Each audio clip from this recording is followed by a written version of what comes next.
S1 PTI, S1 PTE, sama S2 PTI itu yang ada program RPL. RPL itu adalah rekognisi pembelajaran lampau, di mana mahasiswanya itu adalah mahasiswa yang sudah bekerja. Jadi misalnya dia sudah di SMK, terus kemudian dari SMK sudah ke D3, sudah bekerja, kemudian bisa melanjutkan untuk yang S1.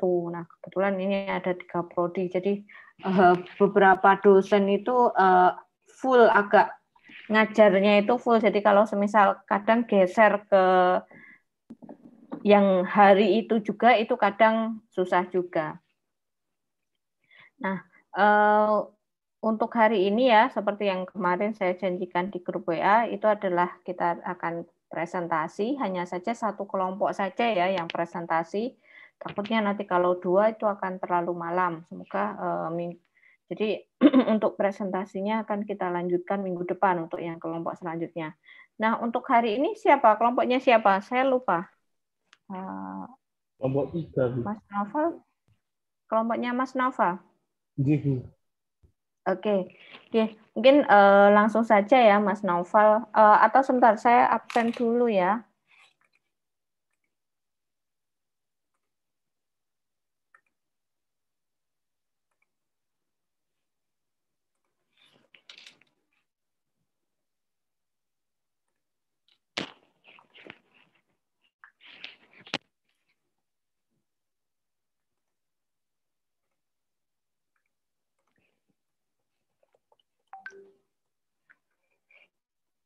Mbak Febriani Nur Aziza. Hadir, Bu. Farel Fahinsa. Hadir, Bu. Bintang Nur Hairi. Hadir, Bu. Alika Dwi. Hadir, Bu. Farhan Prasetyo. Hadir, Bu. Hengki Wildan. Hadir, Bu. Muhammad Farid. Hadir, Bu. Krishna Yuda. Angela Bagus. Hadir, Bu. Sahrial Dani. Bu, baru mau masuk Sahrial Bu. Dani. Oke, sebentar. Saya cek dulu. Oke. Terus Adi Yoga Rizky Segara. Hadir, Bu. Yaki Nugraha. Hadir, Bu. Zakaria. Hadir, Bu. Aldi. Hadir, Bu. Agung Budi. Ari Kurniawan.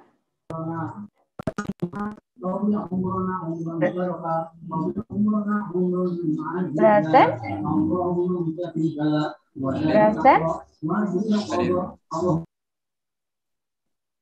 Muhammad Ihsan. Muhammad Ihsan udah mengundurkan diri, Bu. Oh, iya. Soalnya ini di persepsinya masih ada. Yoga Pratama. Yoga. Halo Yoga. Naufal ada. Muhammad Fityan. Ada, Bu. Hadir. Teuku. Hadir, Bu. Muhafiz. Hadir. Aditya. Hadir, Bu. Hadir, Bu. Yuda Febrian. Victor Fani. Itu Fani juga sudah mengundurkan diri. Oke. Rashid. Hadir, Bu. Muhammad Ibrah. Rizky. Muhammad Ibrah hadir, Bu. Hadir, Bu. Rizky Ramadan. Rifki. Arik Rizky ada itu, Bu, di chat. Oke. Oh ya. Bentar, ini Naufalnya ada 2. Tadi yang saya ajak ngobrol di pertama tadi Naufal Indra. Naufal satunya Hadir, Bu. ada nggak? Naufal satu. Naufal Farah. Oke. Naufal Farasada. Bagas Surya. Bagas. Halo, Itu Bagas. sudah Raisen itu, Bu. Hadir, Bu. Oke. Oh ya. Elizabeth, Hadir, Bu. Elsinta, Hadir, Bu. Muhammad Zaki, Hadir, Bu. Melati, Hadir, Bu. Abraham, Juga sudah pindah, Bu. Ada 3. Oke. Ada 3.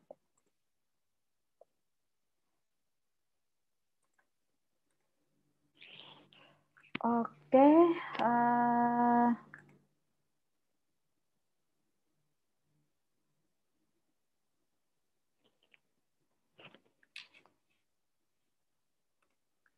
Silakan Mas Naufal.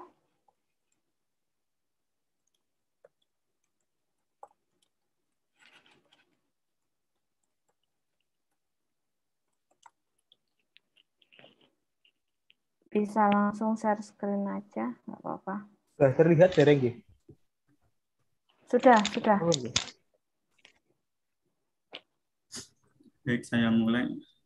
Assalamualaikum warahmatullahi wabarakatuh. Waalaikumsalam warahmatullahi wabarakatuh. Waalaikumsalam.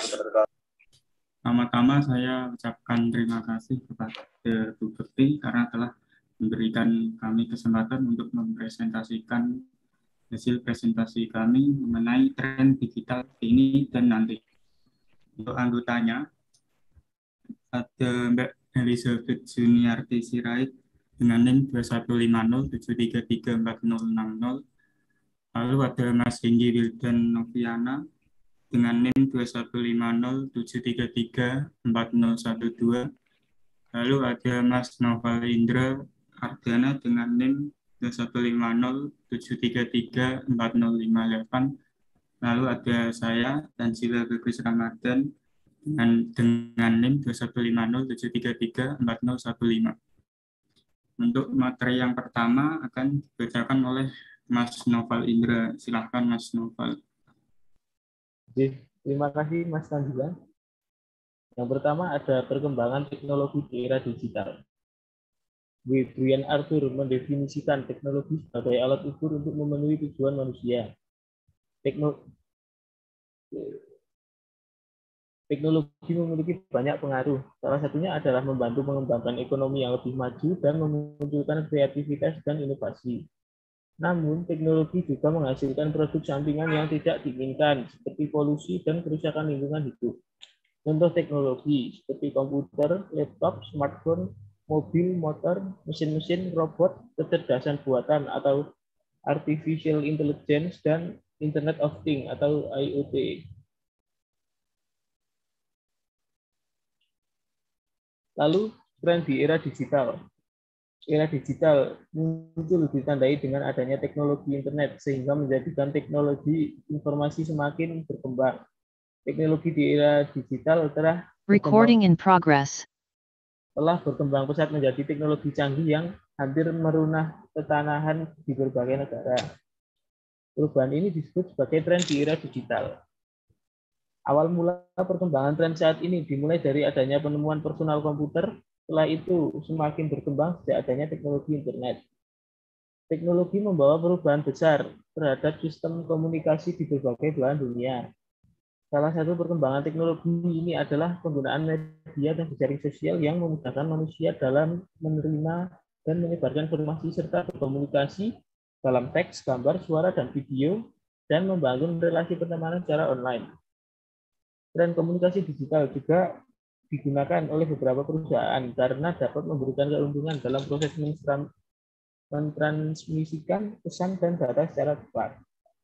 Teknologi internet juga menawarkan kemudahan dalam mendapatkan informasi dengan mesin pencari dan ensiklopedia online seperti Google dan Wikipedia.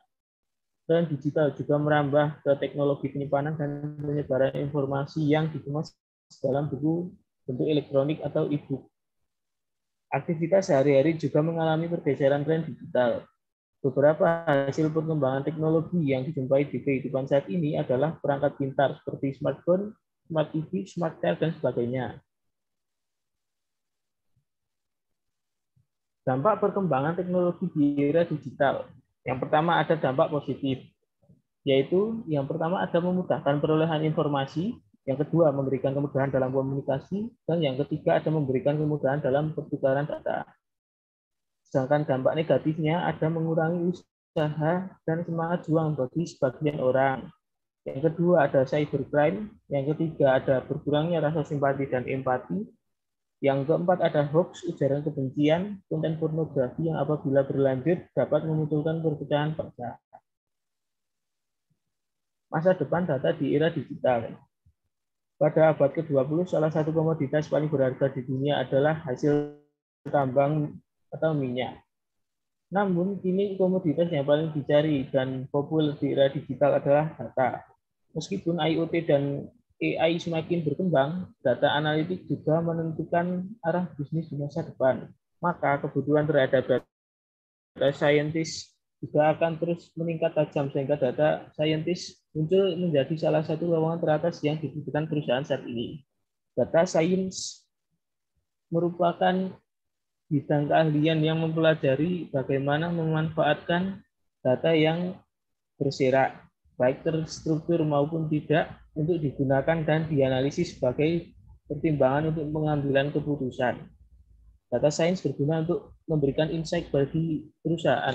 Tak hanya itu, data science juga bisa digunakan untuk kepentingan lain seperti politik. Masa depan pekerjaan di era digital.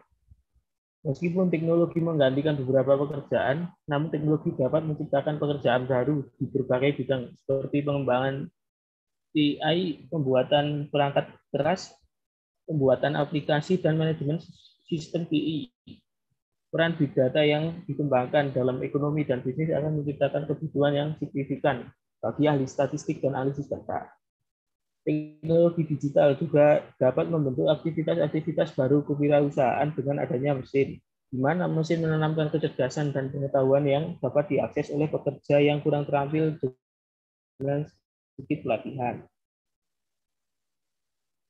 Teknologi digital menciptakan peluang baru yang besar bagi pekerja dan perusahaan, tetapi terdapat variasi dalam proses digitalisasi. Penggunaan istilah digitalisasi dan pengukurannya meliputi yang pertama, digitalisasi aset termasuk infrastruktur, mesin yang terhubung, data dan platform data. Yang kedua ada digitalisasi operasi, termasuk proses pembayaran dan model bisnis, serta interaksi pelanggan dan rantai pasokan. Yang ketiga ada digitalisasi tenaga kerja, termasuk penggunaan alat digital oleh pekerja terampil secara digital baru. Sektor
Lalu ada Recording in desainer UI. progress.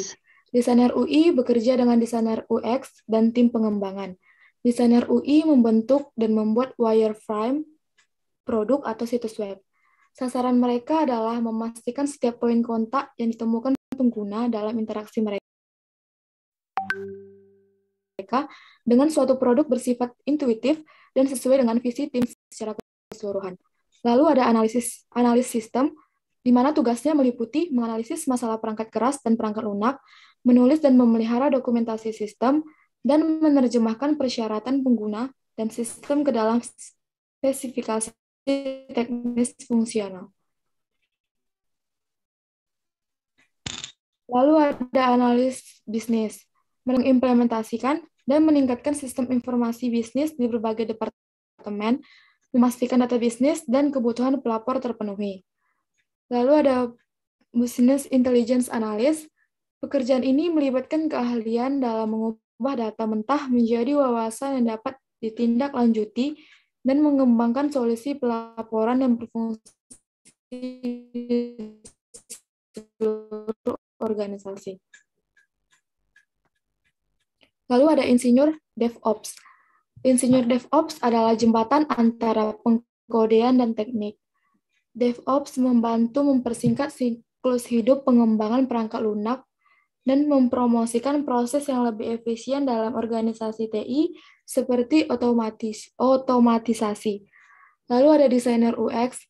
Tugas desainer UX adalah membidik kebutuhan emosional dan fungsional yang mendasari pengguna dan membantu menciptakan pengalaman tersebut. Lalu ada manajer analisis pemasaran. Para profesional ini bertanggung jawab untuk memberikan wawasan berbasis data kepada berbagai pemangku kepentingan dan memanfaatkan informasi dari otomasi pemasaran dan perangkat lunak, manajemen hubungan pelanggan, dan alat intelijen bisnis lainnya. Lalu ada customer service representative, di mana bertanggung jawab untuk menjaga hubungan pelanggan yang solid dengan menangani pertanyaan dan masalah dengan kecepatan, profesionalisme, dan empati. Perkembangan bisnis di era digital. Karena teknologi sangat terintegrasi dalam dunia bisnis saat ini, hampir setiap bisnis adalah bisnis digital. Perusahaan dihadapkan pada banyak tantangan seperti anggaran terbatas untuk teknologi baru. Namun, ada satu tantangan yang krusial untuk diatasi, yaitu menciptakan strategi digital yang efektif. Ada dua tujuan perusahaan ketika mengatasi digitalisasi. Yang pertama, ingin memanfaatkan peluang untuk membuka pasar baru, memperoleh pelanggan baru, dan mengembangkan produk dan layanan baru. Yang kedua, ingin meminimalkan resiko yang mungkin timbul akibat disrupsi teknologi baru, model bisnis baru, dan pesaing baru di dunia digital. Sulit untuk memperkirakan bagaimana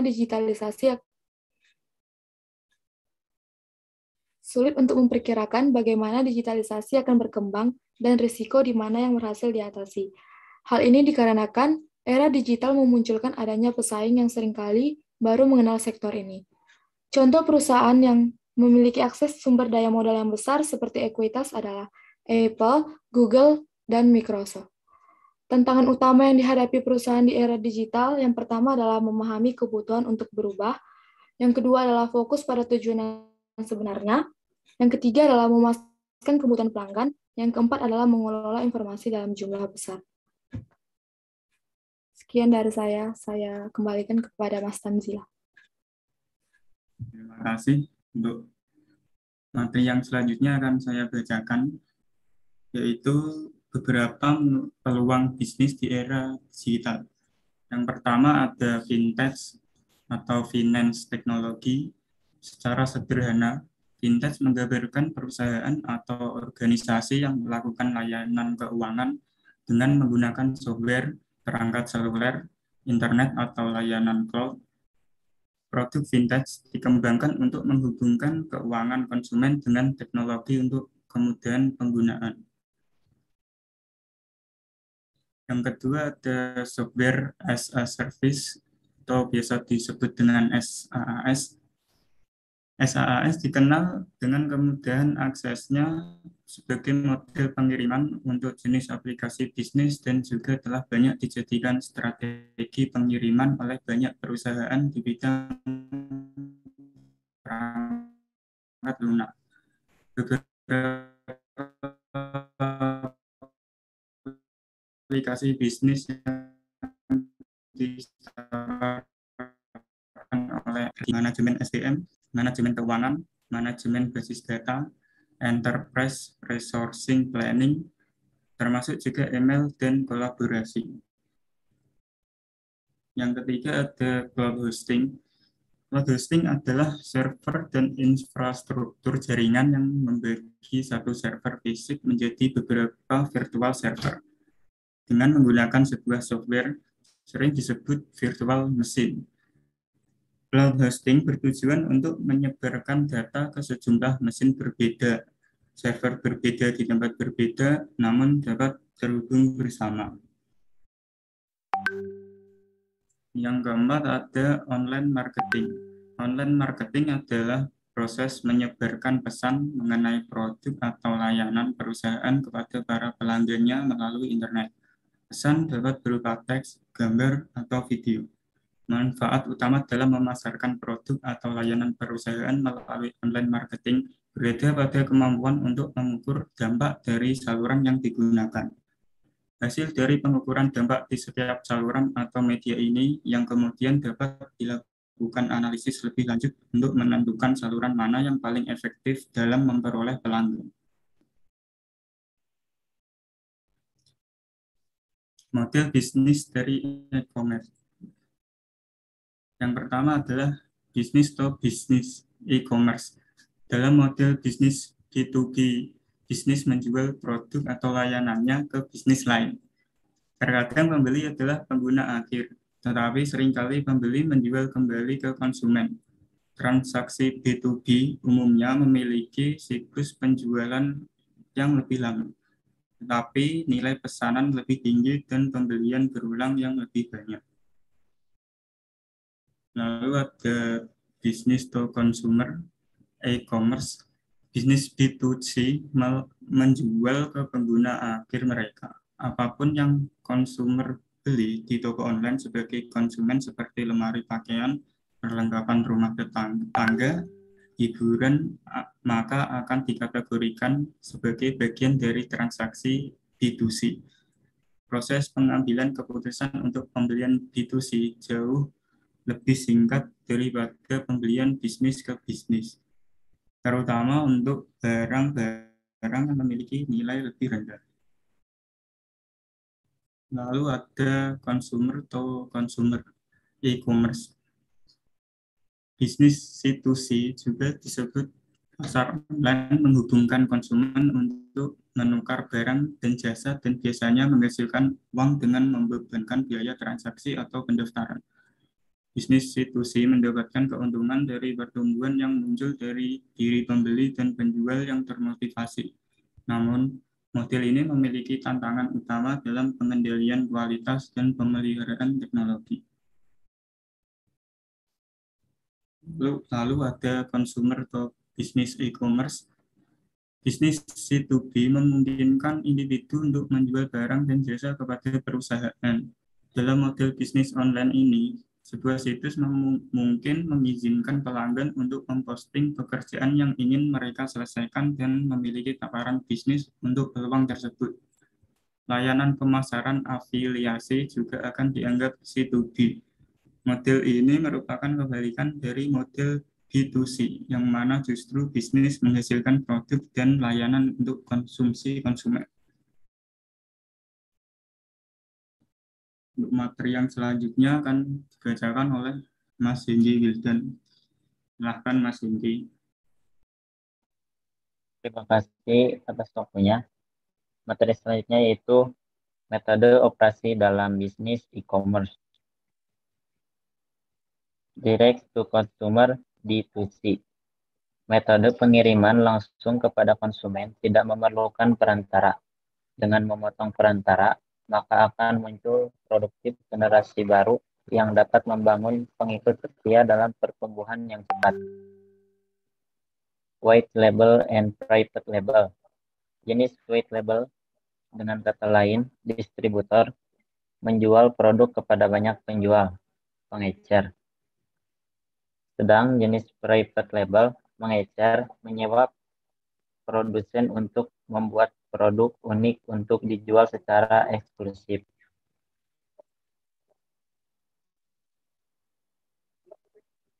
Wholesaling, biasa dikenal dengan pendekatan grosir.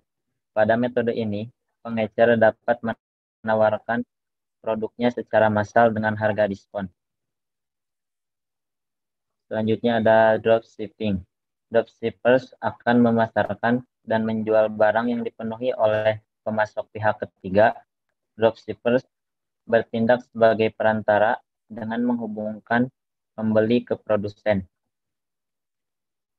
Selanjutnya ada subscription service.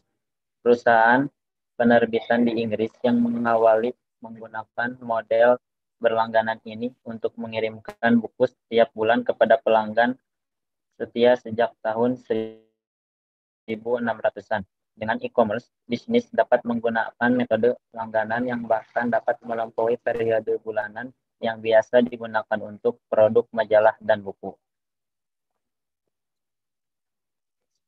Sekian dan terima kasih. Saya kembalikan lagi kepada Mas Tanjila. Baik, sekian presentasi dari kami. Bila ada pertanyaan, silahkan untuk ditanyakan. Ya, terima kasih Mas Tanjila, Mas Naufal, Mas Zengki, Mbak Elizabeth. Sebelumnya saya minta maaf ya, ini kamera saya matikan, jadi ini hujan, jadi tadi saya sempat terlempar karena sinyalnya nggak stabil, jadi saya izin untuk mematikan kamera. Bu, maaf Bu, sebelumnya Bu. Ya. Absen saya tadi gimana ya Bu? Soalnya saya tadi belum bisa masuk. Siapa? Arik Bu. Oke, sebentar. Oke. Saya juga Bu. Bentar. Ini masih proses buka, masih muter. Bentar ya. Oke, siapa yang belum? Arik Rifki Kurniawan, Bu. Arik. Soalnya sini hujan ya, Bu. Oke, iya. Terus Yoga ada nggak Yoga? Yoga Pratama. Itu Yoga. Itu di kolom chat, Bu. Oh, Budi hadir, Bu.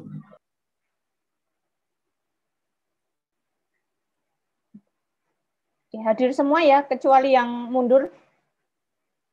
Iya, Bu. Oke. Nah, sekarang silahkan bisa dilanjut untuk. Oke. Ya, Syahrial tadi udah ada. Kalau misal ada yang ditanyakan untuk kelompoknya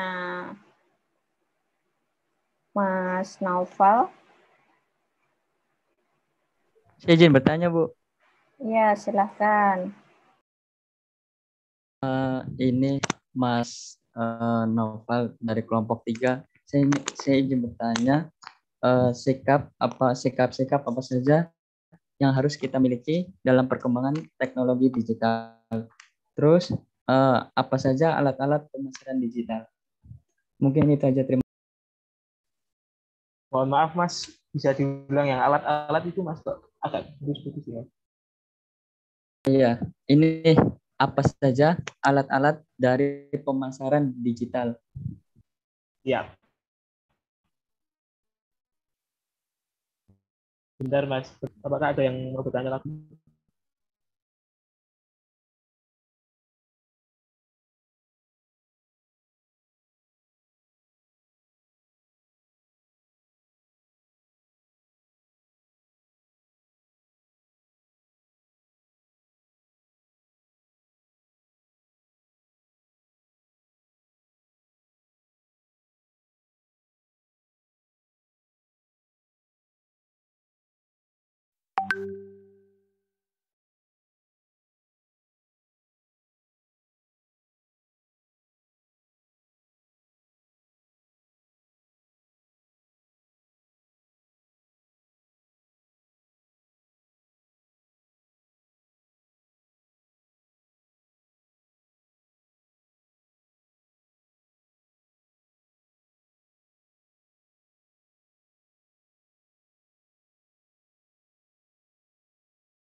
Mas, mungkin saya izin bertanya Mas Noval atau ke kelompok 3. Gimana Mas, monggo Mas. Perkenalkan, saya Rizky Ramadan dari kelompok 7. Izin bertanya, bagaimana sih caranya agar kita itu bisa beradaptasi dan menyesuaikan diri dengan era disrupsi teknologi ini? Mungkin itu pertanyaan saya, Mas. Terima kasih, Sebentar Mas. dengar, Mas, suaranya, Mas? Terdengar, Mas. Terima kasih. Bentar, kami diskusikan terlebih dahulu ya, Mas.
Mohon maaf, apakah ada yang ingin bertanya lagi?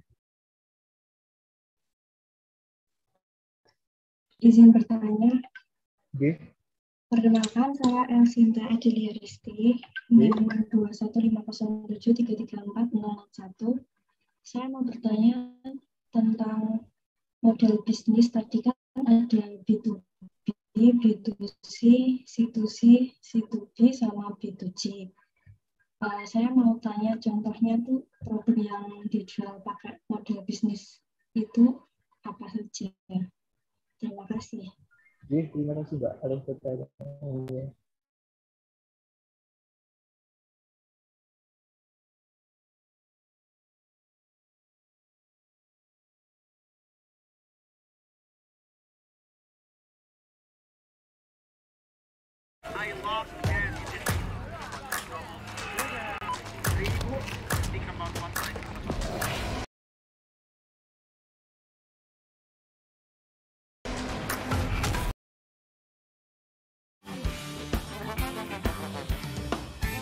Mungkin untuk pertanyaannya hanya kami batasi untuk 3 pertanyaan saja untuk malam ini.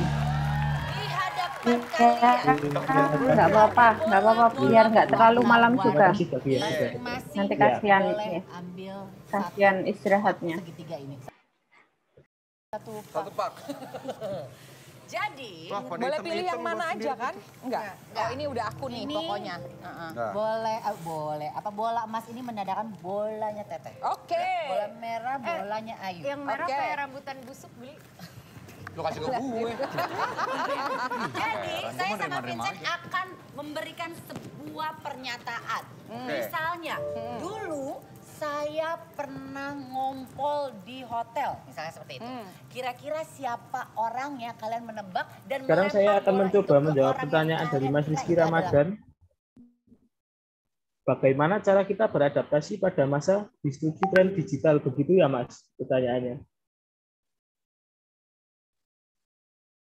Ya. Nah, mungkin jawaban dari kelompok kami adalah yang pertama ada ciptakan budaya perubahan, yang kedua memahami teknologinya, dan yang ketiga ada lakukan evaluasi dan pengoptimalan. Apakah sudah merasa terjawab?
mereka. Jikalau itu Anda, usahakan Anda mengelak, ya. Jangan mengakui, ya. Jangan mengakui, tolong. Aku jangan mengakui. Rekan-rekan mahasiswa, tolong ya. Harap kondusif. Oke. Kita akan bermain. Izin menjawab pertanyaan Elsinta. Contoh dari model-model pemasarannya, yang pertama ada contoh contoh B2B seperti rally.com, indotrading.com, Kawan Lama, Electronic City, Indonetwork, dan MBIZ. Lalu ada contoh e-commerce B2C yang ada di Indonesia seperti Blibli, JD.ID, dan Lazada. Lalu ada contoh C2B e-commerce yang ada di Indonesia seperti platform dengan model bisnis yang yaitu OLX, Kaskus, hingga melalui Instagram. Lalu yang terakhir, contoh C2C seperti Shopee, Tokopedia, Bukalapak, OLX, dan Kaskus. Apakah menjawab pertanyaan Elsinta? Iya, sudah terjawab. Terima kasih. Ya, sama-sama.